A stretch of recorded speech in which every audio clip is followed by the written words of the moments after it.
Baik, kali ini tentang krisis kepariwisataan. Poin ini tentang kondisi Indonesia. Kondisi Indonesia dikelilingi oleh gunung berapi dan juga rawan longsor. Kemudian sebagai negara kepulauan dan rawan tsunami. Selanjutnya Indonesia juga rawan akan gempa bumi. Krisis merupakan kondisi yang tidak normal. Siklus yang berawal dari kondisi normal kepariwisataan kemudian berpotensi berubah menjadi sebuah krisis dan kembali lagi menuju kondisi normal. Walaupun demikian, kondisi normal setelah krisis tidak akan sama dengan asumsi kondisi normal sebelum terjadinya krisis.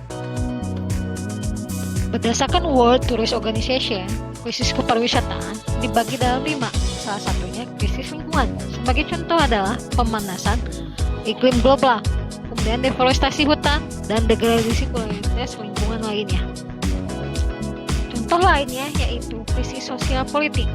Krisis ini mencakup kerusuhan, kejahatan, aksi teroris, kudeta, pelanggaran hak asasi, kerusuhan, pemilihan umum. Selanjutnya itu krisis kesehatan. Sebagai contoh adalah epidemi kepada masyarakat dan hewan. Pada saat ini contohnya adalah krisis kesehatan oleh COVID-19. Contoh lainnya yaitu krisis ekonomi, seperti krisis keuangan atau krisis moneter. Selanjutnya adalah krisis teknologi. Krisis teknologi yaitu contohnya adalah kegagalan sistem IT, seperti contohnya misinformasi. Selanjutnya berdasarkan jenis yang terdapat pada ekosistem inti pariwisata terbagi bagi 3. Yang pertama adalah krisis pemasaran, kedua adalah krisis sumber daya manusia, ketiga adalah krisis bencana. Krisis pemasaran atau krisis reputasi atau krisis pencitraan adalah perubahan citra pariwisata yang menjadi buruk pada sebuah destinasi wisata. Contoh dari krisis pemasaran yang membuat citra buruk adalah sampah yang berada di pantai yang menyebabkan ketidaknyamanan oleh wisatawan dan membuat citra buruk dari tempat destinasi wisata tersebut.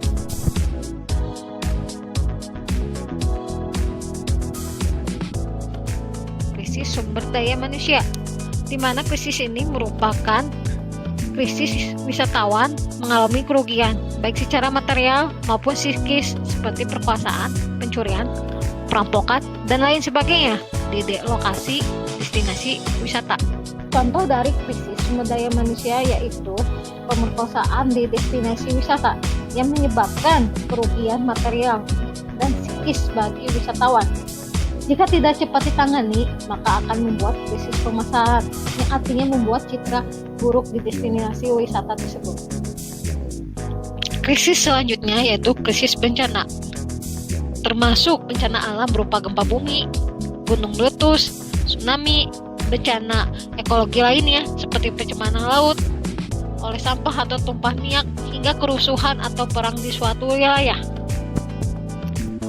Krisis bencana merupakan krisis yang paling tinggi yang mencakup krisis pemasaran dan sumber daya manusia yang dapat menyebabkan kerusakan infrastruktur destinasi wisata, bahkan dapat memakan korban.